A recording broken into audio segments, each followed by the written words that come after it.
dito sa um,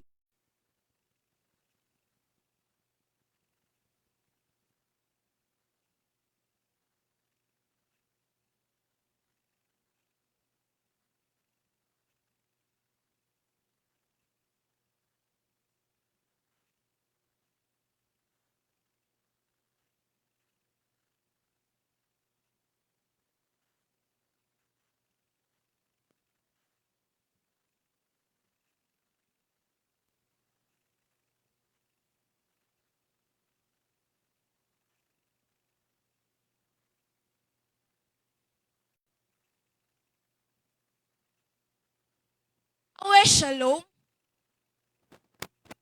Yahweh Elohim, Yahweh Sikednu, Yahweh Rohi, Yahweh Shama, Yahweh Sabawoth, El Elyon, El Roy, El Olam, El Gibor. So, palakpakan po natin ang ating Panginoong Diyos na makapangyarihan sa lahat. Hallelujah! Purihin ka aming Diyos! Purihin ka aming Ama! Patuloy ka naming pinapasalamatan ngayong umaga. Maraming salamat po, Panginoon, sa umagang ito na ipinagkaloob mo sa amin. Patuloy ka naming itataas. Patuloy ka naming itatanghal ngayong umaga sa dakong lugar na ito. Salamat, Panginoon, sa isang buong linggo na pinagtagumpay mo kami, Panginoong Diyos. Salamat sa kalakasan, salamat sa kagalingan, salamat sa kasiyahan na patuloy mong ibinibigay sa bawat isa sa amin. Salamat, Panginoon, sa mga pagsubok na patuloy mong ibinibigay sa amin upang kami ay patuloy na lumakas, Panginoong Diyos. Salamat, Panginoon, dahil buo, Panginoon, ang bawat isa sa amin, buo ang bawat pamilya, Panginoon. Buo kami, Panginoon, at may lakas na magsasamba sa iyo ngayong umaga, Lord. Ngayong umaga, patuloy kami mag-aalay sa iyo ng mga pasasalamat. Patuloy kami mag-aalay sa iyo ng mga papuri, mga pagsamba, Panginoon, na nararapat lamang ibigay sa iyo, Lord God. Muli namin, Panginoon, inihahandog ang aming mga buhay.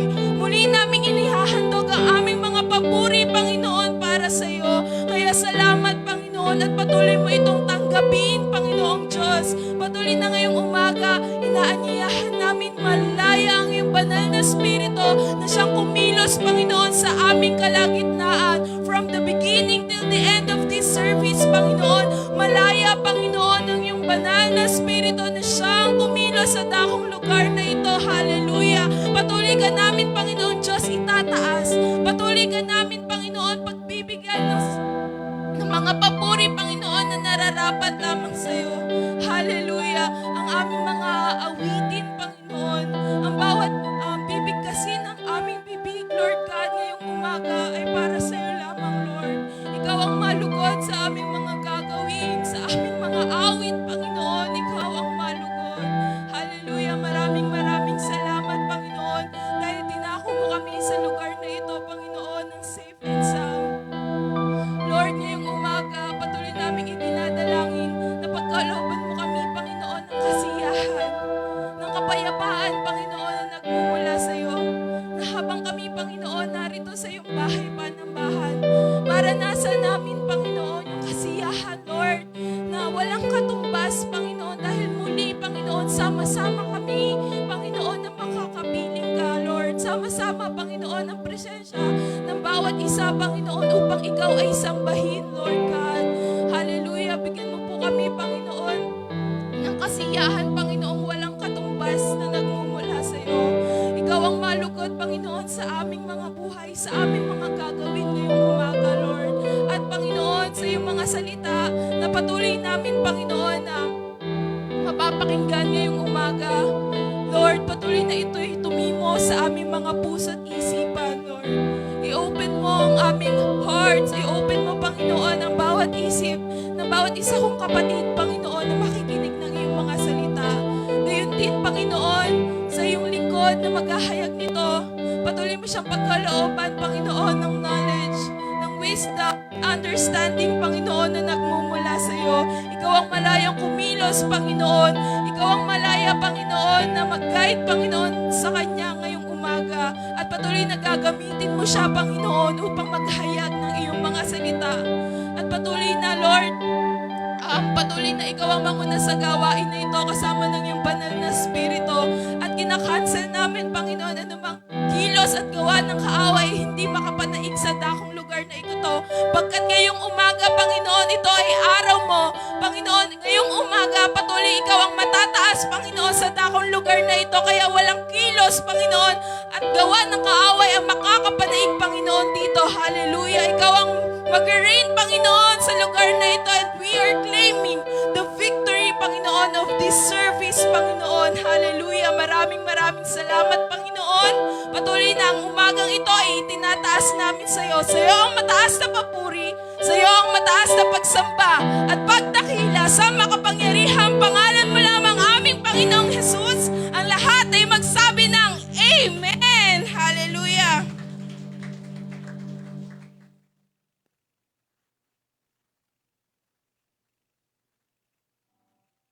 Amen. So, hallelujah. Manatili po tayong nakatayo sapagkat sa oras na ito tayo naman po ay magbibigay ng papuri at pagsamba sa ating Diyos na buhay. Sige po, minsan pa po nating palakpakan ang ating Diyos.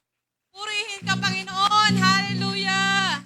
Hallelujah. Magbibigay kami sa iyo, Panginoon, ng papuri. Walang hanggang pagpupuri ay tanging sa iyo lamang namin gagawin, O God.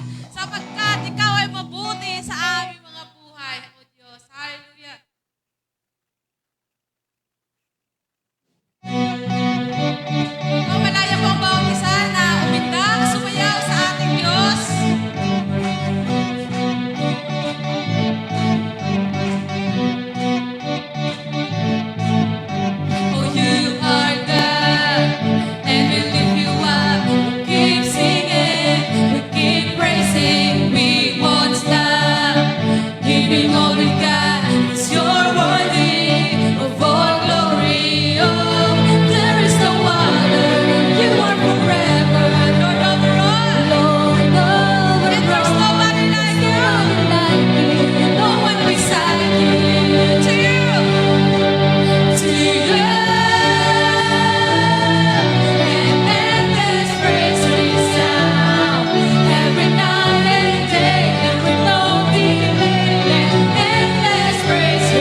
resound. Every night and day, and with no delay, let endless praise resound to you.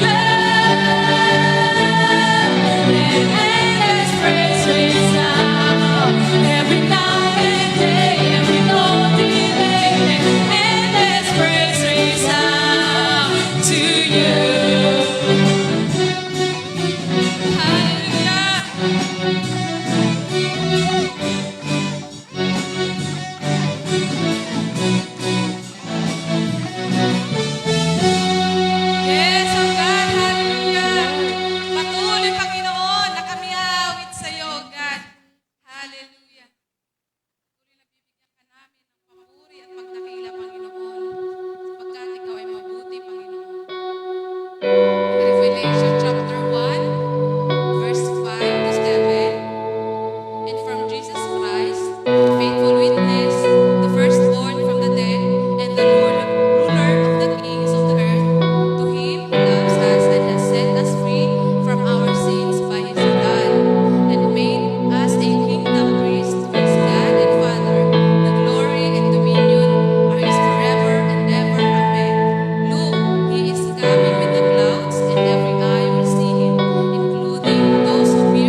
Pwede na po nating ihanda ang ating mga tithes and offering.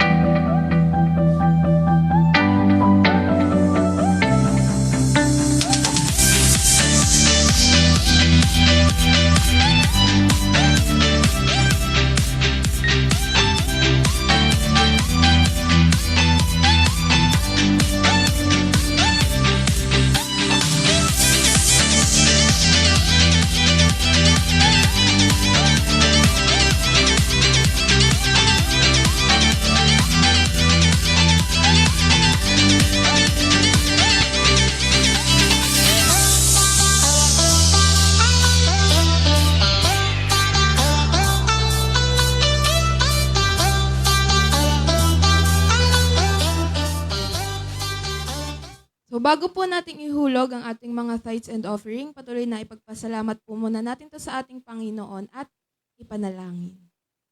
Lord, maraming salamat, Panginoon, sa mga pagpapalang ipinagkakaloob mo sa amin. Patuloy na ang iyong kabutihan, ang iyong kadakilaan, Panginoon, ay patuloy mong ipinaparanas sa amin. Salamat, Panginoon, sa mga kagalingan, na patuloy mong ipinagkakaloob sa bawat isa. Salamat po, Panginoon, sa mga answered prayers na patuloy mo na ibinibigay sa amin, Panginoong Diyos. Kaya ngayong umaga, patuloy kami, Panginoon, magbabalik, Panginoon, ng nararapat na ibigay sa iyo, Lord God. Tanggapin mo ito, Panginoon, at patuloy na maluwalhati ka, Ama, sa mga kapatid ko, Panginoon, na patuloy na nagnanasa po na makapagbigay din, Panginoon, Lord God. I pray na patuloy mo na i-bless sila, Panginoon, upang sa gayon ay makasunod sila, Panginoon, sa ninanais mo, Lord God. At patuloy na i-bless mo din, Panginoon, yung mga kapatid ko, Panginoon, na patuloy na sumusunod sa iyo at patuloy, Panginoon, na ginagawa, Panginoon, ano po yung patuloy na ninanais mo, Lord God. Bless mo sila in all aspect of their lives, Panginoon. Kung sila man, Panginoon, ay estudyante, sila man, Panginoon, ay mga empleyado, sila man, Panginoon, ay mga businessman, businesswoman, Lord God, pagpalain mo sila, Ama. Maraming salamat, Panginoon, at patuloy na ibinibigay namin to sa iyo, Panginoon, ng bukal, Panginoon, sa aming mga puso, Panginoon. Tanggapin mo ito, Panginoon. Maraming salamat po. In the name of Jesus. Hallelujah. Patuloy na pwede na po nating ihulog ang ating mga tithes and offerings sa ating box.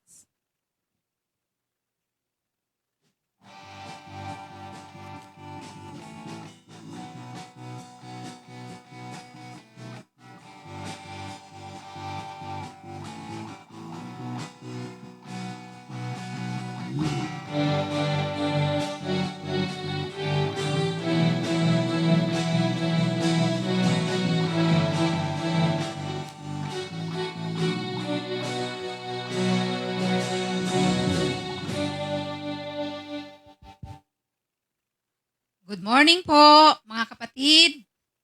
At masaya po tayo sa araw na ito sapagkat tayo ay nasa presensya ng Panginoon. Sa presensya ng Panginoon, may kapayapaan, may kagalakan, may pag-asa. Kaya pinagpala tayo ng Diyos sa araw na ito. At magandang umaga, Happy Lord's Day din po sa mga kapatid natin na nasa live streaming, sa mga taga Santa Rosa, sa Joshua family, sa pangunguna ni Sister Cherry at ni Brother Wawi. Sa mga kapatid natin sa Quezon, sa pangunguna ni Pastora Malu. Hallelujah. Salamat sa Panginoon. Isang oportunidad para sa akin na ako ngayon ay makakapagbahagi ng salita ng Diyos sa bawat isa po sa atin. Si Pastor Ding po ngayon ay nasa Rizal, sa church po nila Pastora Agnes Calma. Pastora Agnes Calma. Ang kanilang church po ay New Beginning Christian Church. Kasama niya po si Esther. Kaya tayo po ngayon ang magkakasama. Purihin ang Panginoon. Sige po, tayo po muna ay mananalangin bago po tayo magpatuloy. Hallelujah. Dakilang Diyos na makapangyarihan sa lahat. Nagpapasalamat kami sa iyo na sa araw na ito may pagkakataon kami para makapakinig muli ng iyong mga salita. Salamat ng marami sa iyong kabutihan at katapatan sa buhay po ng bawat isa sa amin. Muli, o banal na Espiritu, inaanyayahan po kita, inaanyayahan ka po namin na sa aming mga buhay, malaya ka pong gumawa. Tulungan mo po kami na maunawaan namin ang iyong mga salita namin pong maririnig. Dalangin ko rin po na ikaw po ang manguna sa akin, o banal na Espiritu, at ako ay nagtitiwala sa iyo sapagkat sa sarili ko ay kapos po ako sa kakayahan.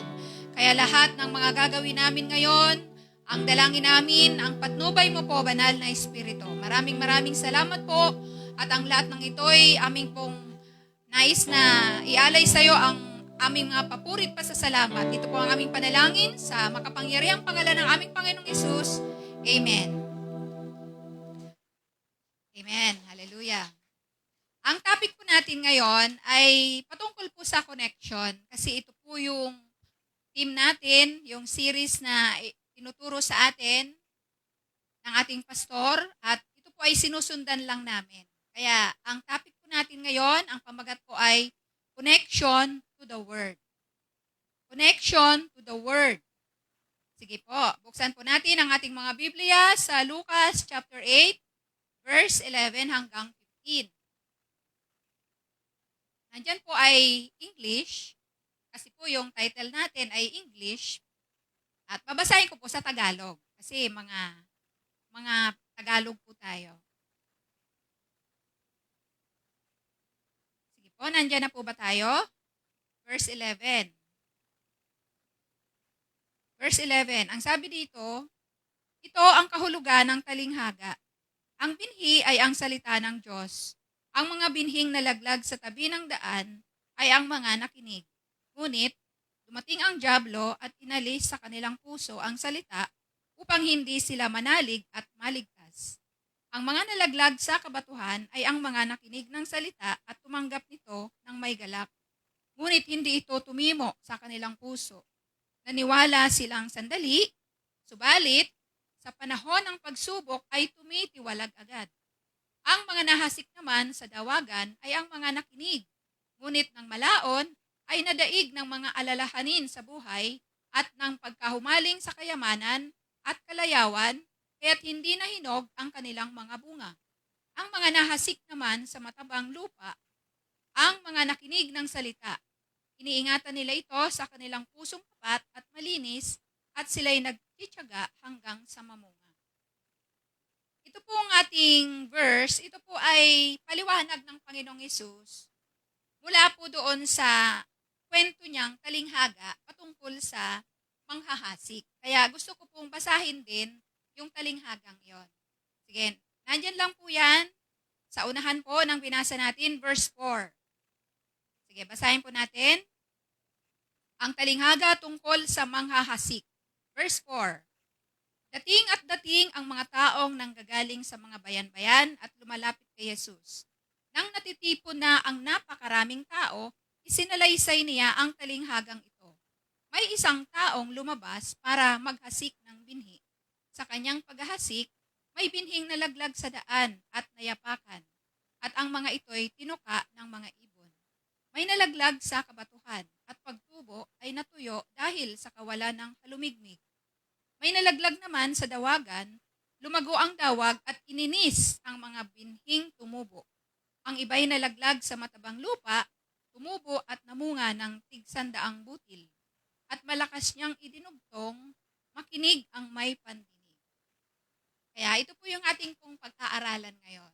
Ang objective po natin, bakit natin ito pag-aaralan, ay to stay connected to the Word. To stay connected to the Word. Connections matter. Di po ba mga kapatid? Dito sa daigdig, ang connection ay talagang napakahalaga. One of the most important things in life are the connections you make with others. Yan. No man is an island. Kaya, napakahalaga ng connection natin sa isa't isa. Napakahalaga po. Nagmamatter talaga ang connection. One of the most important things in life. One of the most important, mga kapatid. Walang sino mang nabubuhay para sa sarili lamang. Amen. Amen po ba? Amen. Una sa lahat, di ba mga kapatid, namulat tayo na may instant connection na tayo. Nung isinilang tayo, sino ba yung instant connection natin? Yung ating magulang. Meron na agad tayong connection. Yung magulang natin, mga kapatid. Next ay yung mga kamag-anak. Habang lumalaki tayo, lumalawak yung ating connection. May mga kaklase, kung nagtatrabaho na, mga katrabaho. At kapag mahusay ang isang tao, marami siyang pwedeng makonect, mga big time, mga sikat na tao, mga magagaling na tao. Kumbaga, kapag ang isang tao mahusay, nakaka-penetrate siya doon sa mga kilalang mga tao. At iba pag connected ka sa mga lalaking tao, di po ba? Meron kang mga makukuhang pabor sa kanila na makakatulong sa'yo, makapagpapalakas sa'yo. Ganun ang nagagawa ng connection. Yan. Higit sa lahat ng ito, mga kapatid, marami tayong na-build na connection. Ang tanong, paano naman natin binibuild o pinalalakas ang ating connection sa Word? Kasi ang pamagat ng ating pag-aaral ay connection to the Word. Ang isa pang tanong, kilala ba natin ang Word? Sino ang nakakakilala sa Word? Alam ko yung iba sa inyo kilala ito. Pero daanan natin para makilala natin sa mga hindi pa nakakakilala. Ito yung sinasabi sa John chapter 1 verse 1 hanggang 2. John chapter 1 verse 1 hanggang 2. Okay. Latin po natin ang ating mga Biblia para makilala natin ang Word, si Word.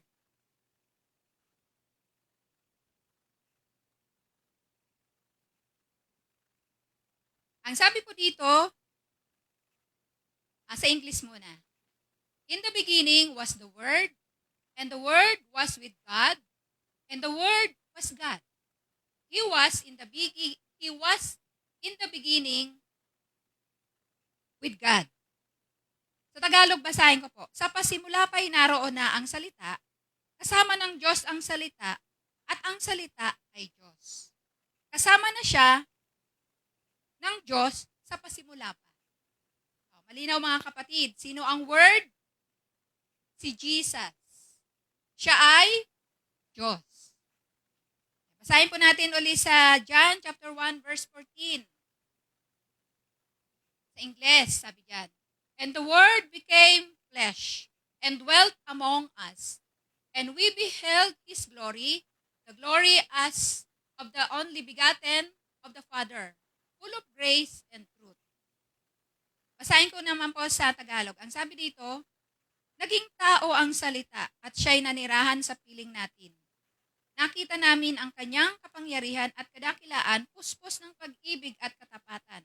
Tinanggap niya mula sa Ama ang kapangyarihan at kadakilaang ito bilang bugtong na anak. Kaya malinaw na malinaw, ang Word, si Jesus, ay iisa. Yan. Kaya napakahalaga yung connection natin sa Word. Ibig sabihin, kung may connection tayo sa Word, ang ibig sabihin nito, may connection tayo kay Jesus. May connection tayo sa Diyos. Kasi si Jesus ay Diyos. Siya ay naging tao. Diba? Bumaba siya dito sa lupa, siya ay naging tao. Kaya nakilala natin ang Panginoong Yesus. Kaya mga kapatid, connection to the Word ay napakahalaga. Malinaw na si Jesus ang salita ay Diyos. Nananatili ba ang connection natin sa Panginoong Yesus? Amen. Purihin ang Diyos. Katulad lang po ng Wi-Fi. Ang Wi-Fi, limitado lang yung yung lugar para makakonect ka. Kapag malayo-layo ka na, medyo yung signal nawawala-wala. At kapag malayo na talaga, putol na ang signal. Wala ka ng connection. Parang gusto kong ipakita na sa Panginoon ganun din. Kailangan nandun lang tayo lagi sa presence niya para hindi tayo ma-disconnect. Yan. Dito sa verse na pag-aaralan po natin, nagpapatungkol ito sa pananalig. Pero dahil ang team natin ay connection, mababaw po na kaintindihan patungkol sa faith, yung connection. Kaya ginamit ko po itong connection. Bagamat ito pong pag-aaralan natin ay nagpapatungkol ito sa pananalig. Yon. Para mas makita natin kung bakit napakahalaga at dapat pahalaga ng ating pananalig or connection natin sa Panginoon ay itinuro po ito ng Panginoon sa pamamagitan ng talinghaga. Yon. Kaya makikita natin saan pa ako dito sa mga sinasabi ng Panginoong Hesus dito po sa talinghaga. At dito po sa ating pong pag-aaralan, tingnan natin, merong 4 kinds of connection or faith to the Word. Yan, meron po, may share po ako sa inyong 4 na klase ng connection or faith to the Word. Number 1 po, connection or faith that snatches by the devil. Unang-una, ito yung sinabi dito sa verse 11. Yan, ang sabi po dito, ito ang kahulugan ng talinghaga. Ang binhi ay ang salita ng Diyos. Ang binhing nalaglag sa tabi ng daan ay ang mga nakinig, ngunit dumating ang dyablo at inalis sa kanilang puso ang salita upang hindi sila nanalig at maligtas. Sa English, those by the wayside are the ones who hear. Then the devil comes and takes away the word out of their hearts, lest they should believe and be saved. Ito yung isang klase na nagkaroon ng connection sa Panginoon. Nakinig ng salita, nakapakinig ng mabuting balita ng kaligtasan, tinanggap ang Panginoong Hesus, subalit, ano po ang nangyari sa kanya? Sabi dito ng Panginoong Hesus, dumating ang dyablo. Ano ang ginawa ng dyablo? Inalis ang salita sa puso ng taong tumanggap sa Panginoon bilang Panginoon at tagapagligtas. Ibig sabihin, tinanggal yung pananalig niya. Diba may mga tao na tumanggap sa Panginoong Hesus pero hindi nagpatuloy. Ito yung dahilan kasi maaring yun nga tinanggal ng dyablo yung salitang iyon. Maaring imbis na magkaroon siya ng pananalig, ang ipinalit ng dyablo pag-aalinlangan, unbelief, kawalan ng pananalig, nagduda. Maaring yun ang inilagay ng dyablo sa kanyang puso, imbis na yung magtiwala siya sa mabuting balita ng kaligtasan, napalitan ito ng pagdududa. Kaya natanggal sa kanyang puso yung pananalig. Siyempre, kung walang pananalig, ano po ang aasahan natin? Magpapatuloy ba siya? Magde-desire ba siya na alamin ang salita ng Diyos? Magde-desire ba siya na sumama sa mga gawain patungkol sa Diyos? Siyempre po wala. Kaya ano po ang nangyari sa unang connection na ipinapakita ng Panginoong Hesus? Disconnect. Ano po ang nangyari? Inisnatch ng devil. Ang sabi sa Tagalog, inalis sa kanilang puso ang salita upang hindi sila manalig. At ano pa ang kadugtong? At maligtas. Kaya, yun ang kailangan nating maintindihan na hindi sapat yung tumanggap ka sa Panginoon, kinilala mo siya bilang Panginoon at tagapagligtas, at pagkatapos Pagkatapos nun, wala nang nangyari. Wala nang follow-up para palakasin yung pananampalataya. Hindi ka na nagbasa ng Biblia, walang nagturo sa'yo, paano lumago yung faith mo. Kung walang ganon, hindi rin maliligtas. Kasi maliwanag na sinabi ng Panginoon dito na hindi sila manalig at maligtas. Yun ang ginawa ng devil. Yun yung unang connection na kung saan tatanong natin, paano yun? May pag-asa pa po sa mga ganon. Habang may buhay pa, may pag-asa. At ang kailangang gawin po doon, syempre, abutin ulit. Halimbawa, may mga loved ones tayo na ganon ang kalalagayan. Anong kailangan natin gawin? Akayin. Share ulit ng word para yung pananalig niya tumibay. Kasi pag hindi ganon, baka iba yung baka umaasa tayo sa wala. Akala natin, makakasama natin sila sa buhay na walang hanggan, pero hindi pala. Kasi yung faith, inalis ng diablo, inisnatch. Sa pamamagitan ng nilagyan siya ng pagdududa, nilagyan siya ng yung walang pananalig. Hindi siya nagkaroon talaga ng pananalig. Ang pananalig, ano ba ang nagagawa ng pananalig? Ito yung dahilan para tayo ay maligtas. Ang kaligtasan ay sa pamamagitan ng pananalig.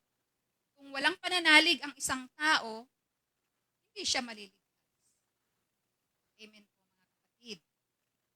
Kaya ito po yung unang uri ng connection na meron ang ibang mga Christian na kung saan tayong mga Christian din ang aabot din sa kanila para sila ay makapagpatuloy. Kaya, ito po yung sitwasyon. Kailangan natin silang ipanalangin at akayin muli para mabuild yung kanyang connection, yung kanyang faith sa ating Panginoong Yesus. Ang pangalawa po ay connection or faith that is hindered by temptation. Ito naman yung ikalawang uri ng connection or pananalig sa Diyos. Ano po ang nangyari? Sabi po dito sa verse 13, "But the ones on the rock are those who, when they hear, receive the word with joy, and these have no root, who believe for a while, and in time of temptation, fall away." Basahin ko po sa Tagalog. Ang sabi po dito, ang mga nalaglag sa kabatuhan ay ang mga nakinig ng salita at tumanggap nito ng may galak, ngunit hindi ito tumimo sa kanilang puso. Naniwala silang sandali, subalit sa panahon ng pagsubok ay tumitiwalag agad. Ito yung pangalawang connection.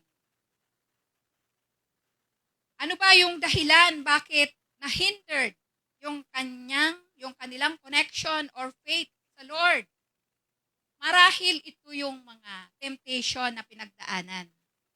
Ano ba ang mga temptation na pinagdadaanan ng mga kumilala sa Panginoon? Ayan, sufferings, kahirapan, failures, persecution. Kalimitan, yung mga Kristiyano, bumabagsak sa pag-persecute na, ayaw na. Kahirapan, poverty, kasalanan, sicknesses. Ito yung sinabi ni Pablo sa Romans chapter 9 verse 35. Ang sabi diyan, "Who shall separate us from the love of Christ? Shall tribulation, distress, persecution, famine, nakedness, or peril, or sword?" Ang sabi ni Pablo, hindi raw iyon ang dapat makapaghiwalay sa atin sa pananalig natin sa Diyos, sa pag-ibig sa Diyos. Temptation. Hindi naman po nauubos ang temptation sa buhay. Laging present yan. Kasi, sino ba ang author niyan? Devil pa rin. Devil pa rin po. Laging nandyan ang devil para subukin tayo, Bakit? Para hindi tayo mag-ugat sa pananampalataya, hindi tayo tumibay. Siyempre, pag hindi tayo matibay, ano pang mangyayari sa atin kapag naranasan natin yung mga pagsubok na yan? Siyempre, maaring gigiba tayo. Ang sabi dito sa titiwalag tayo. So, nakakalungkot po pagka ganon. Na nakakonect ka na kay Lord sa Word, tapos biglang dahil sa mga iba't ibang pagsubok, tumiwalag tayo. Kaya, ito yung pangalawang uri ng connection sa Panginoon na kung saan hindi rin nakapamunga, 'di ba? Yung buto. Yung buto hindi tumubo, hindi namunga, namatay din. Bakit? Ano ang dahilan? Namatay din yung faith, namatay yung pananalig. Bakit? Dahil sa iba't ibang mga temptation. Marami pong temptations, hindi po yan mauubos. Habang tayo ay nabubuhay, pabigat ng pabigat ng pabigat. Ngayon, lalo na sa panahon ngayon, ang talagang matinding struggle ngayon ay ang kahirapan. Kahirapan, at yan yung sinasabi sa Biblia na sa huling panahon, dahil sa matinding kahirapan, ang pag-ibig ng marami sa Diyos ay manlalamig. Manlalamig ang pag-ibig ng marami sa Diyos. At kapag malamig po tayo, ano ba ang sinasabi sa pahayag, sa Revelation? Isusuka. Kailangan mainit ka or malamig. Hindi rin pwedeng maligamgam. Kaya kasi ang malamig at ang maligamgam ay isusuka ng Panginoon. Ano bang ibig sabihin nun? Hindi ka rin tatanggapin. Ang gusto ng Panginoon, mainit sa pananampalataya. Kaya ito yung pangalawang connection. Ano po ang nangyari? Na hindered by temptation. Hindi siya, ito yung binhi na nalaglag sa kabatuhan. Kaya maliwanag na makikita natin na ganito ang nangyayari sa iba nating mga kapatid na give up, tumiwalag sa connection niya sa Diyos dahil sa nararanasan. Pero hindi dapat ganon ang mangyayari. Dapat hindi ganon. Pangatlo po, ano nga po pala ang mangyayari din sa ganito kapag ganito ang sitwasyon? May pag-asa, mga kapatid. Habang nabubuhay pa, pwedeng ipagpatuloy uli yung na-hindered, yung halimbawa tumiwalag, nag-backslide. Ayan, ang term natin, backslide. Yung nag-backslide, laging nagbibigay ng pagkakataon ng Diyos. Ano ang kailangang gawin? Manumbalik, magpakumbaba, at magpatuloy. Kaya, may chance ang mga nasa ganitong sitwasyon. May pag-asa sapagkat ang Diyos ay laging nagbibigay ng pag-asa. Pangatlo po, na uri ng connection, ito po ay connection or faith distracted by worries, pleasures, and riches. Ang sabi po dyan sa verse 14, now, the ones that fell among thorns are those who, when they have heard, go out and are choked with cares, riches, and pleasures of life, and bring no fruit to maturity. Ang sabi po dito sa Tagalog, ang mga nahasik naman sa dawagan ay ang mga nakinig, ngunit ng malaon ay nadaig ng mga alalahanin sa buhay at ng pagkahumaling sa kayamanan at kalayawan, kaya't hindi nahinog ang kanilang mga bunga. Yon. Ano naman po ang sitwasyon? Distracted naman. Yung connection nito ay na-distract naman ng worries, pleasures, and riches. Sino po ba ang nag-offer ng ganito? Devil pa din. Di po ba? Ano yung in-offer niya sa Panginoong Hesus? Diba? Yung pleasures, karangyaan, kayamanan, Sinusubok niya ang Panginoong Hesus na matempt sa ino-offer niya, pero hindi po napadaig ang Panginoong Hesus. Kaya okay po ang kayamanan, magandang bagay yan. Pero kung ang kayamanan ang magiging dahilan para ma-disconnect yung ugnayan natin sa Word o kaya sa Panginoong Hesus, ay hindi rin makakabuti dahil mapapahamak din po tayo. Yon, physical and worldly pursuit distracts spiritual things. Yun po ang malinaw.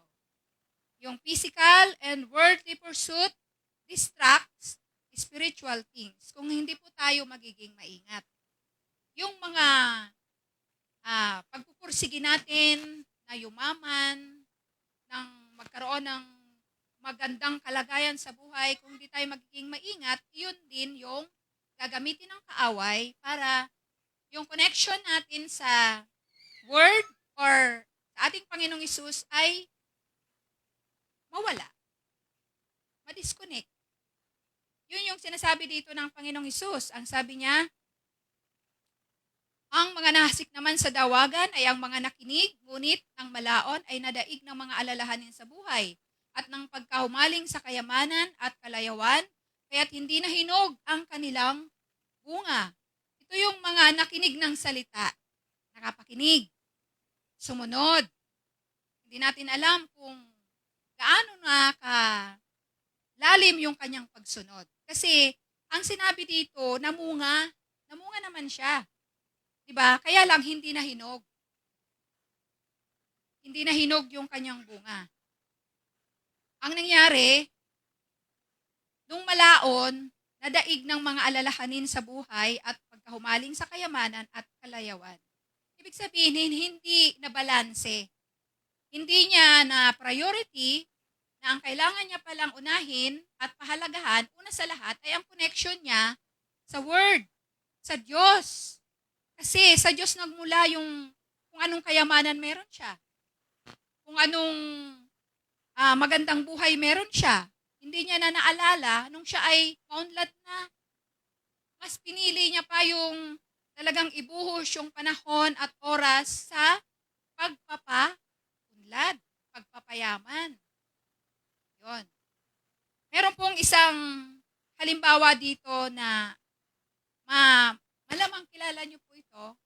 Nag-viral siya, isang online seller na babae, maganda, at talagang umunlad siya dahil sa pag-online selling.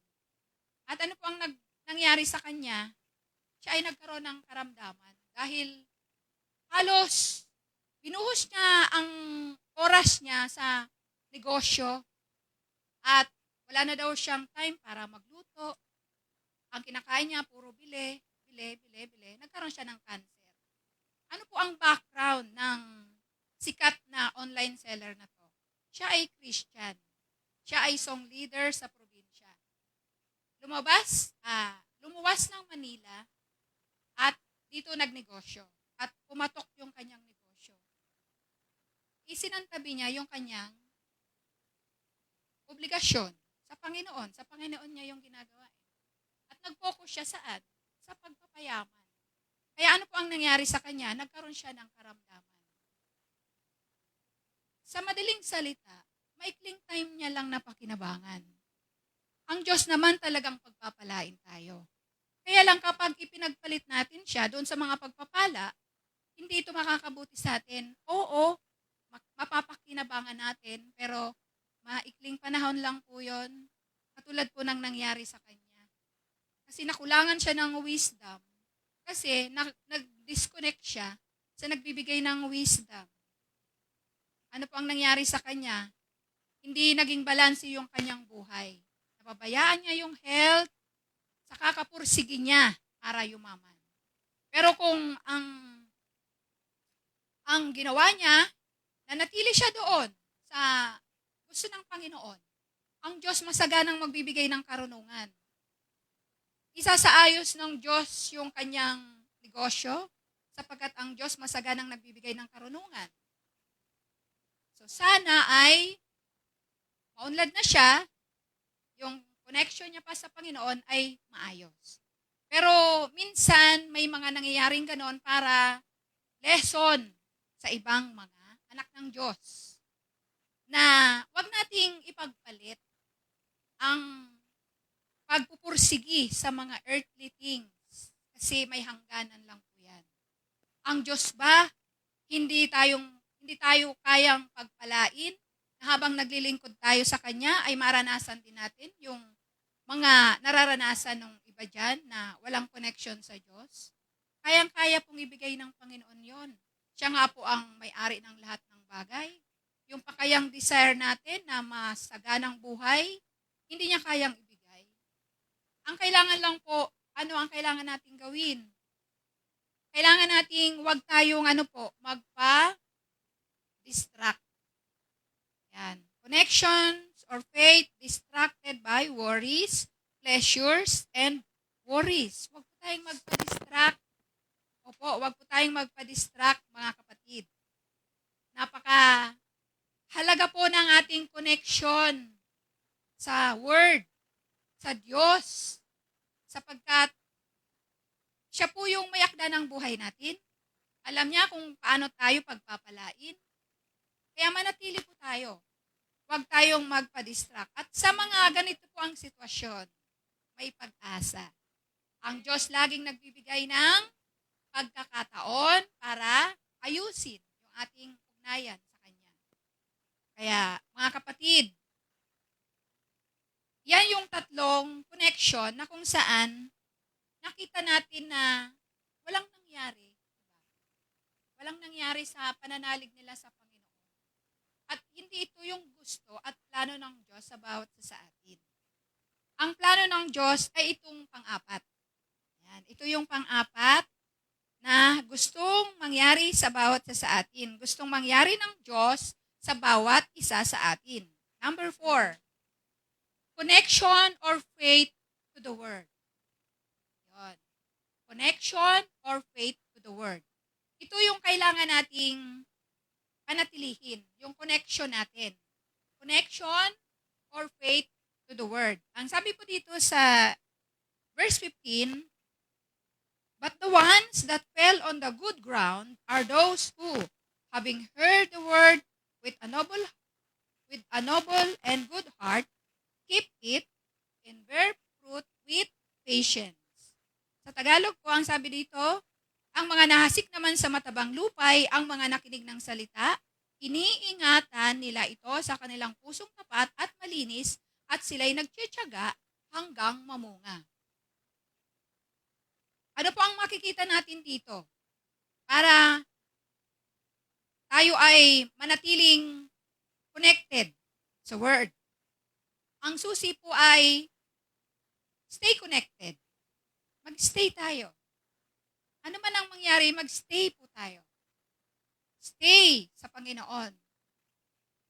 Question. Ang tanong po, sa palagay niyo po ba, yung tinalakay nating tatlong connection na failed, ito bang number 4, hindi rin dumaan sa mga pinagdaanan nila? Kasi parang ang tingin natin, instant. Matabang lupa, agad-agad. Parang ang ganda na agad ng kanyang performance. Sa tingin niyo po ba, hindi nito pinagdaanan yung pinagdaanan ng tatlo? Sa palagay niyo po? Pinagdaanan. Ano ang kaibahan? Ito yung makikita nating kaibahan. Yon, dumaan din sila pero hindi nagpa-apekto sa mga distraction ng devil. Ito po ang nangyari. Nakinig din sila. Nakinig. Maaring nagduda din. Siyempre, pag bago ka pa lang, ako nga po noong bago pa lang ako kumilala sa Panginoon, hindi ko malupos maisip na kapag tinanggap mo ang Panginoong Isus, ligtas ka na. Sabi ko, ganun lang. Nahirapan po akong isipin noon. Nagduda din. Pero, ito po ang nangyari. Nagpatuloy po ako na paano kaya ko ma-establish sa sarili ko, mapapaniwalaan ko na ligtas nga ako. May ginawa po ako. marahil ito yung ginawa din ng ikaapat. So, nakinig siya ng salita ng Diyos, maaring nagduda din, pero ang ginawa niya, hindi siya nagpadaig sa duda. Ang ginawa niya, marahil nagpatuloy. Siyempre, pag nagpapatuloy, maliliwanagan tayo. Makakaintindi tayo. Pero pag hindi tayo nagpatuloy, talagang kapos yung ating kaunawaan. Kaya hindi talaga mapapalakas yung ating faith. May sinasabi dito sa Biblia na ang pananampalataya daw ay nakukuha sa pakikinig at pakikinig ng salita ng Diyos. Hindi lang isang beses. Kailangan tuloy-tuloy. Makinig ng makinig ng makinig hanggang sa tumibay yung pinaniniwalaan mo na hindi ka na magkakaroon ng duda. Kaya, na-develop po sa akin yon na ako ay talagang ligtas na ako. Sa sarili ko, sure ako, ligtas ako. Nangyari yon hindi sa unang pakinig, mga kapatid. Nangyari yon sa tuloy-tuloy ng pakikinig. Kaya, hearing and hearing, hanggat makakapakinig, gawin po natin. Ito po yung nangyari sa pang-apat na uri ng nakinig na may connection sa Panginoon. Ano pa po ang marahil na kanyang ginawa? Nakinig ng salita at tumimo sa puso yung salita na narinig. Kaya kahit sinubok ay hindi nadaig. Maaring sinubok. Ang pagsubok kasi hindi nauubos yan. Susubukin tayo. Lahat tayo susubukin. Ang sinasabi nga ng Panginoon, lahat daw ng mga, kung siya daw ay sinubok, syempre, yung mga tagasunod niya, susubukin din. Dadaan din tayo doon. Kaya mag-expect na tayo, mga kapatid. Iba't ibang pagsubok ang pagdadaanan natin. Ano po ang nangyari dito sa pang-apat? Hindi siya nadaig. Hindi po siya nadaig. At hindi tumiwalag. Ibig sabihin, nanatili, nagpatuloy. Ano pa po ang maaring nangyari dito sa pang-apat? Nakinig ng salita, tumimo ito sa kanyang puso, hindi nadaig ng alalahanin sa buhay, at hindi na humaling sa mga kayamanan. At ano ang nangyari? Namunga, nahinog ang bunga. Ito po ang gustong mangyari sa atin ng Panginoon. Na ingatan po natin yung connection natin sa Panginoon. Mapalad po tayo na tayo ay nakakonect na sa ating Panginoong Hesus. Kasi maraming mga tao ang kahit na bahaginan mo ng salita ng Diyos, ayaw. Ayaw, di po ba? Nag-share tayo, nakaka-experience po ba kayo? Ayaw nila. Pero ikaw, tayo, tinanggap natin ang Panginoong Hesus. At ngayon, patuloy na lumalakas yung ating connection sa Kanya. Nagpapatuloy tayo. Yung iba, wala pa doon sa level 1. Nahihirapan pa nga nilang i-process. Bakit kikilalanin ang Panginoong Hesus? Kilala naman nila. Diba? Bakit pa kikilalanin? Kilala na daw nila. Pero ang katotohanan, hindi naman talaga kilala. Kasi makikita mo sa buhay. Ang tunay na nakakakilala sa Panginoong Hesus, makikita yon sa buhay. Kaya ito yung gustong mangyari sa atin ng Panginoon. Yung connection natin, manatili tayo. Huwag tayong hihiwalay, huwag tayong titiwalag. Kaya mga kapatid, ito yung kailangan nating gawin. How to stay connected or have faith to the Word. Number 1, hear and believe the Word. Hear and believe the Word. Pangalawa, keep and obey the Word. Ito yung nangyari sa pang-apat. Ito po yung nangyari sa pang-apat. Kaya siya, nanatili. Iningatan niya yung salita ng Diyos. In-overcome niya yung mga pagsubok. Hindi siya nagpadaig. Nagpatuloy. Bagamat nahihirapan, nagpapatuloy. Matibay. Kaya ito pong nahasik sa matabang lupa, hindi po siya instant na malago na siya, Kristyanong mature na siya. Hindi naman po ganong kadali yun. Dumadaan lahat sa proseso. Lahat tayo dumadaan sa proseso. Nagkakaiba-iba lang tayo doon sa pagharap sa mga ino-offer ng kaaway. Paano natin yun i-overcome? Doon lang nagkakaiba-iba. Pero yung mga hinaharap natin na mga testing, iisa po yan. Pare-pares tayo dadaan dyan. Doon tayo magkakaiba-iba, paano natin yun hinarap at paano natin pinagtagumpayan. Kaya mga kapatid, ang plano ng Diyos sa atin, ito talaga yung mamunga tayo. Gusto ng Diyos na mamunga tayo. Ano po ang sinasabi dito sa John 15, verse 5 hanggang 6? Yan, sabi diyan, I am the vine, you are the branches. He who abides in me, and I in him, bears much fruit.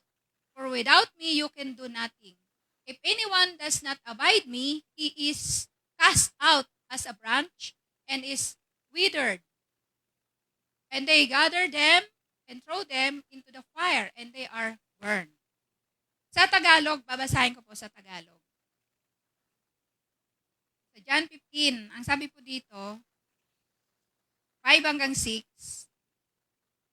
Ako ang puno ng ubas, kayo ang mga sanga, ang nananatili sa akin at ako sa kanya ang siyang namumunga ng sagana. Sapagkat wala kayong magagawa kung kayo'y hiwalay sa akin. Kaya stay connected po tayo kay Lord. Dahil wala tayong magagawa, hindi tayo mamumunga kapag hiwalay tayo sa sanga. Kapag hiwalay tayo sa Panginoon. Diba yung may sinasabi dito, ang hindi nananatili sa akin na itatapon at matutuyo, gaya ng sanga. Ang gayong mga sanga ay titipunin at susunugin. Inihalin tulad kasi tayo sa mga sanga. Ang Panginoong Hesus ang puno, tayo ang mga sanga. Ngayon, ang sabi ng Panginoong Hesus, ang hindi nananatili sa Kanya, ay ano po, matutuyo. Siyempre, pag natuyo, di na nga mamumunga. At pag natuyo, ano ang tinatanggal sa tuyong sanga? Tinatanggal. Sinusunog. O yun po ang malungkot kapag nangyari sa atin yon. Kaya mga kapatid, maging seryoso tayo sa ugnayan natin sa Diyos. Magpasalamat tayo na nakaugnay tayo sa Kanya ngayon. At mag-involve tayo mga kapatid sa mga gawain para matuto tayo. Matuto tayo sa ipinagagawa ng Panginoon. Lahat tayo kulang sa kaalaman, lahat tayo ay kulang sa kakayahan. Walang magaling dito. Ang Panginoong Hesus lang ang magaling. Pero bakit tayo magiging marunong kung tayo po ay mananatiling connected sa Kanya? Yon. Ang tungkulin natin ay ano po? Ito po ang tungkulin natin. Sa John 15:16. Babasahin ko po. Ang sabi diyan, you did not choose me, but I chose you and appointed you that you should go and bear fruit, and that your fruit should remain, that whatever you ask the Father in my name, He may give you. Sabi sa Tagalog, hindi kayo ang pumili sa akin, ako ang pumili at humirang sa inyo upang kayo'y humayo at mamunga at manatili ang inyong bunga. Sa gayon, ang anumang hingin ninyo sa Ama, sa aking pangalan na ipagkakaloob sa inyo. O diba? Halos katulad lang din nung ika-4 na binhi, yung natanim sa matabang lupa. Kasi ito nga yung plano ng Diyos sa atin. Pinili ka, pinili tayo, pinili ako. Kasi ano ba ang dahilan? Para daw tayo ay mamunga. Umayo at mamunga. At kailangan yung bunga natin ay mananatili. Kaya nga ito yung ipinagagawa sa atin ng Panginoong Hesus. Diba? Sabi ng Panginoong Hesus, umayo kayo sa buong sanlibutan, ipangaral nyo ang mabuting balita at bautismuhan nyo sila sa pangalan ng Ama, ng Anak, at ng Espiritu at turuang sumunod sa lahat ng mga ipinag-uutos ko. Yun po yung detalye ng plano ng Diyos sa ating buhay. Na gusto niya mamunga tayo. Gusto niya mag-disciple tayo. Hindi lang basta mag-share ng word, kasi kung mag-share ka lang ng word tapos hindi mo rin aalagaan yung shineran mo, baka matutulad siya dun sa unang binhi. Na after mong mashiran, yung salita ng Diyos na narinig niya, tinatanggal ng dyablo. Ang kailangan, akayin talaga natin, turuan. Kaya napakahalaga po mga kapatid na manatili tayong connected para tayo po ay mamunga. Kaya dito po sa ating pong pagtatapos, sa conclusion, to stay connected to the Word is to stay believing and obeying the Word. And to stay connected to the Word is to stay believing and obeying the Word. Our Lord Jesus Christ. To continue believing and obeying is the key. Susi, to fulfill His plan to us, to go and bear fruit, the fruit that should remain. Yan talaga yung kailangan nating ilagay sa ating mga puso na pinili tayo ng Diyos. Maraming salamat, pinili tayo ng Diyos. Connected tayo sa Kanya. Pahalagahan natin yon. I-work out natin yung purpose and plan niya sa buhay natin. Kung iisipin natin, parang ang hirap nun kasi ang hirap mag-akay ng tao. Pero po, magiging madali po yan kung tayo po ay makikiisa sa program po natin dito sa church. May program po tayo dito na group tayong tatrabaho para tayo ay makapag-disciple, para tayo ay makapag-akay. Kung meron namang kakayahan na solo, mas maganda rin. Pero solo at group, basta nagpa-participate po tayo, nag-i-involve na tayo sa purpose ng Diyos sa ating buhay. Kaya mahalaga po ang bunga sa Panginoon. Napakahalaga po. Kasi meron po dyan sa Bible na puno ng igos na para dumaan ang Panginoong Hesus at gusto niyang lumapit siya para kumuha ng bunga. Ito ay puno ng igos. Ang lago ng puno, maraming dahon. Pero nung lumapit siya, walang bunga. Hindi natuwa ang Panginoon eh. Ano ba ang nangyari sa puno? Ang sabi ng Panginoon, ang sabi niya, hindi ka na mamumunga kailanman. O di ba? Ibig sabihin, hindi natuwa ang Panginoong Hesus. Na ang kapal-kapal ng dahon pero wala palang bunga. Ibig sabihin, hindi siya natutuwa sa walang bunga. Kaya mga kapatid, ito yung goal natin. Paano tayo magkakaroon ng bunga? Kasi ikinalulugod ng Panginoong Hesus na meron tayong bunga. Parang tulad din dun sa parable, yung, di ba, binigyan ng mga salapi, yung isa, yung dalawang binigyan ng salapi, nagdoble. Tuwang-tuwa ang master. Sabi ng master, well done, good and faithful servant. Enter into the joy of your master. Nagbunga kasi. Nadoble. Eh yung isa, ano bang nangyari dun sa isa? Hindi nagbunga kasi hindi niya tinarabaho. Kasi mareklamo. At pinagbibintangan pa yung master na ikaw naman ay nakikinabang sa hindi mo pinagpagalan. Eh siya yung master eh. Kumbaga yung gusto niya yun. Gawin mo. May magagawa ka ba? Siya ang master. Parang ganun eh. At hindi natuwa ang Panginoong Hesus doon. O ano ang ginawa ng Panginoong Hesus doon? Tamad at masamang alipin. Itapon yan sa kadiliman upang at maglangit-ngit yung kanyang ngipin. Ibig sabihin po, ang gusto kong ipakita, hindi natutuwa ang Panginoong Hesus na hindi tayo magbubunga. Kasi, alam niyo po ba, kapag hindi tayo magbunga, tayo rin po ang maapektuhan. Dahil malulungkot tayo. Halimbawa, tayo po ay nagtanim ng mangga, ng puno ng mangga. Expected natin na yung tinanim natin na puno, after 5 years ay may bunga na. Pero nung 5 years, wala pa. O di maghintay pa tayo, halimbawa, 7 years. Wala pa din. Umabot na ng 10 years. Wala pa rin. Matutuwa po ba tayo? Hindi. Ganon din sa Panginoong Hesus. Yung purpose niya, yung plan niya, kailangan magkaroon ng kaganapan. Ngayon, pag hindi nagkaroon ng kaganapan, hindi makakabuti sa atin. Bakit po? Kasi one day, magsusulit po tayo. Yung katulad ng binigyan ng talento, yung binigyan ng 5, 2,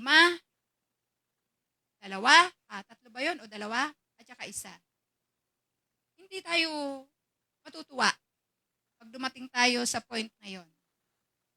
Kaya ang mas mabuti, i-work out na natin. Magiging maligaya na tayo, at pag humarap tayo sa Panginoong Hesus, lalong maligaya tayo. Kasi ano bang ina-expect nating sasabihin sa atin ng Panginoon?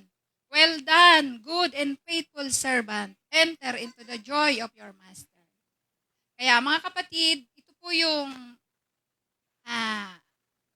nais po ng Panginoon sa atin. Stay connected to the Word. Stay connected to Jesus, our God.